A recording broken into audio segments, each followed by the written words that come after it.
Hi guys. Last short that I actually filmed on this channel was me letting you know that the window to apply for the Brooks Camp lodging, the little cabins there at Katmai National Park, that the lottery was closing December 31st. I want to tell you about this process because we have exciting news and you need to know a lot of details for when you start the process for next year.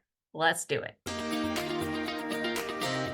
Okay, the first thing that you should know about Katmai National Park is you really have two options for staying there at Brooks Camp. Brooks Camp is the portion of Katmai National Park where everybody sort of lands and comes into. So there at Brooks Camp, you've got the two options of ways to stay. The first way that you can stay is you can tent camp. So, like Brooks Camp in Katmai is known for all of the bears. So to me, that feels a little bit intimidating. However, it is a little bit easier to actually get your campsite there than to be able to get a spot at the lodge, which are basically cabins. So last time my husband and my son went, they did actually stay at the campsites there at Brooks Camp. And there is like a wire that runs around the campground. It is one of those electric fence type deals. And then they're super strict about where you keep your food and personal hygiene stuff. So they try to keep you really safe. And my husband and my son said that they did, in fact, feel very safe when they were staying there as tent campers at Brooks Camp. I don't know. I don't know. That makes me a little bit nervous, but maybe that'll be like a fun bucket list. Let's see if we can make it to the other side sort of situation.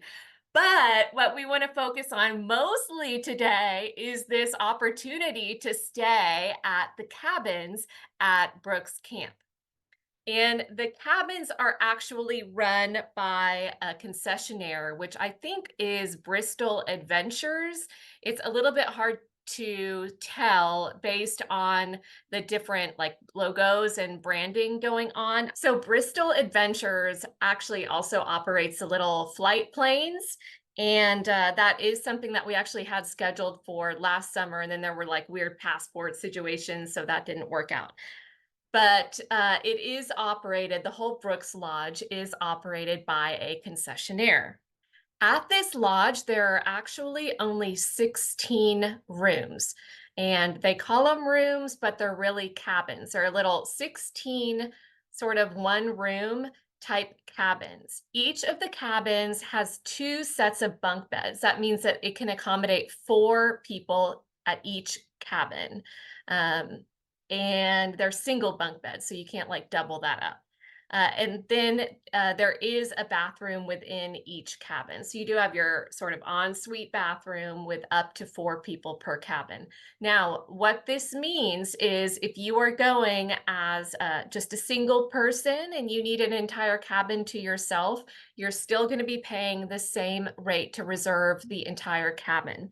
And the cabin price for 2024 is $1,125 per night. Now, you need to keep in mind that the lotteries open in December, and they open for December for reservations and availability for 2 summers later.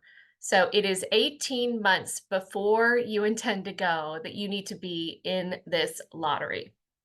So what that means is prices change, and in order to keep the possibility open that prices might increase, they do tell you when you book that they are quoting you the rate only for the upcoming summer and that you actually may need to pay more. Your bill may be higher for the following summer based on any necessary adjustments in the rate, i.e., there's going to be inflation and you're going to owe more than they quote you when they send you your invoice. Such is the way these days, huh? So, as I was mentioning, The lottery opens on December 1st and it closes on December 31st. They tell you that you will be notified by the end of January.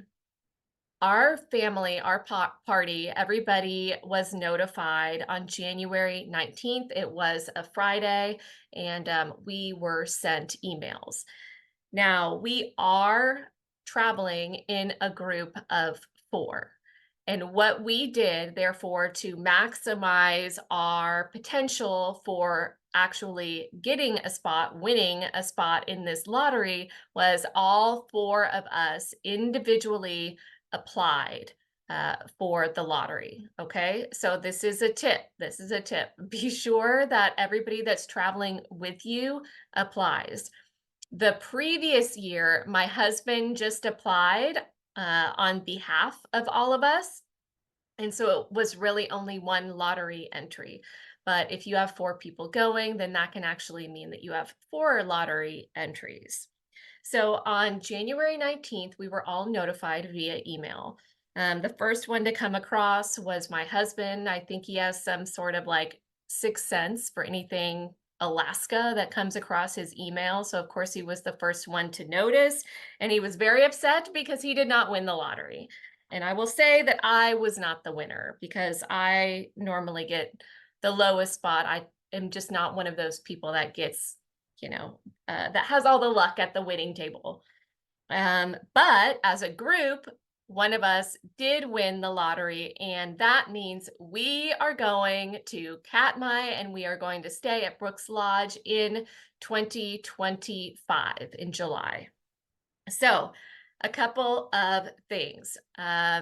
You are required within 7 days of receiving your notification, you're required to put down a 50% deposit based on the rate of the upcoming summer, not the rate that your summer will actually cost. After that, you will be required to pay the balance of your invoice 90 days before arrival. If you don't pay, then they release it to the next batch of people that may want to go in your place. Speaking of that, if you do not win the lottery, here are some things that you might want to be aware of. First of all, when we did receive our notification about the lottery, those of us that did not win the lottery were given some extra helpful information to help us get the opportunity to visit Brooks Camp another time. So, what they told us for 2025 as of January 19th, Brooks Camp did have actually some opening dates. So June 1st through June 18th of 2025, you could still get reservations at the cabins. They do disclose that the reason that these dates are often open is because it is prior to the salmon run. So you may not see that sort of iconic scene of the salmon, jumping and then the bears sort of grabbing them up and eating them. So you could still go at the beginning of June. I would imagine very, very strongly that you are still going to see these bears. It just may not be that scene that you see everywhere. But it's probably not as crowded at that point either. And then there are other things that you can do down there when you stay at Brooks Camp as well. Like go to, I think it's the Valley of a Thousand Smokes or something. I'm not sure if that is open at the beginning of June. Things are still sort of thawing out, and you don't know. There's a lot of variability in terms of what is accessible and enjoyable based on the weather patterns for the year. So keep that in mind. But also keep in mind that if it is your goal to get to Brooks Camp and you can't get into the lottery, get a lottery win, if you can't wait that long, whatever it is, there are different avenues for getting that opportunity. The other thing that you should know is they only keep the wait list until April 15th. Okay, so like this year, we're in 2024. So for the 2024 summer season, I believe it's the same dates. So on April 15th, that'll be the last day that they'll be calling people that made the wait list for this summer. After April 15th, anybody that calls to cancel their trip to Brooks Lodge, that cancellation will be open and suddenly available to anybody that calls. It will be first come, first serve only. So, the second really big tip, if you still want to see the bears and you want to see them catching the salmon and all of that fun stuff, if you do not want to roll the dice on an early June trip just to stay at the camp, if it is all about the bears with the salmon and you missed the lottery or you're not a schedule ahead kind of person, start calling on April 16th. And you may even call 2 to 3 times a day. Has anybody canceled? Has anybody canceled? Has anybody canceled? The more persistent you are, the better odds that you have to actually snatch that opportunity. So I hope that that tip does help you.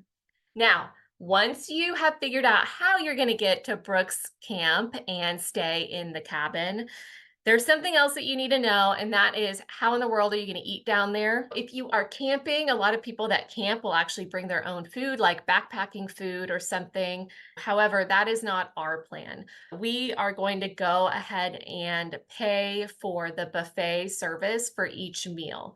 At Brooks Camp, they serve 3 different meals a day. They are all served buffet style, breakfast, lunch, and dinner. And that is what we will probably do on our trip. Now that runs, it's close to, and probably after taxes, it's probably right above $100 a day per adult to have the buffet service included with your stay at the cabins. So we will probably be doing that. It is expensive. It's less expensive than Disney World. So yes, we can just compare everything against Disney World and then we can just really feel better about it. Like, what a value. The other thing is you do have to determine how you are actually going to get there. That's going to be another major expense. Are you going to use Bristol Adventures? Are you going to take the float plane or are you going to use the ferry? There are a lot of variables in terms of weather, and even bigger than weather is the fog situation down there.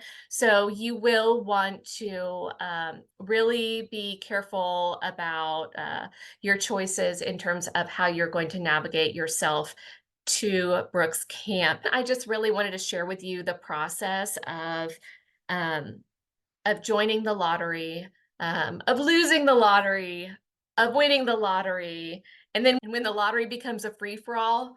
When is that point, and then what opens up to you? Last tip I would follow, and it is still not foolproof, but so much about Alaska is dependent on weather. We did decide to spend 2 nights at Brooks Camp. In the case that you can't get your flight out or the ferry can't run, there's a weather situation. If you have more than 1 night scheduled and your entire trip is not dependent upon, a short number of hours all within the same window being clear and available to access Brooks Camp, you have a bigger opportunity. There's a broader possibility that you will actually make it to Brooks Camp and be able to enjoy this very special, we'll call it bucket list experience. So best of luck to you. If any of you actually gets on the phone starting April 16th and calls every day and gets a reservation, I want to know. I want to hear a success story there because I'm very tempted to try that myself just for fun. And I need to see what other difficult reservations I can work that way too. So thank you so much for joining me. Good luck. I want to hear about Alaska and I'll share more with you soon.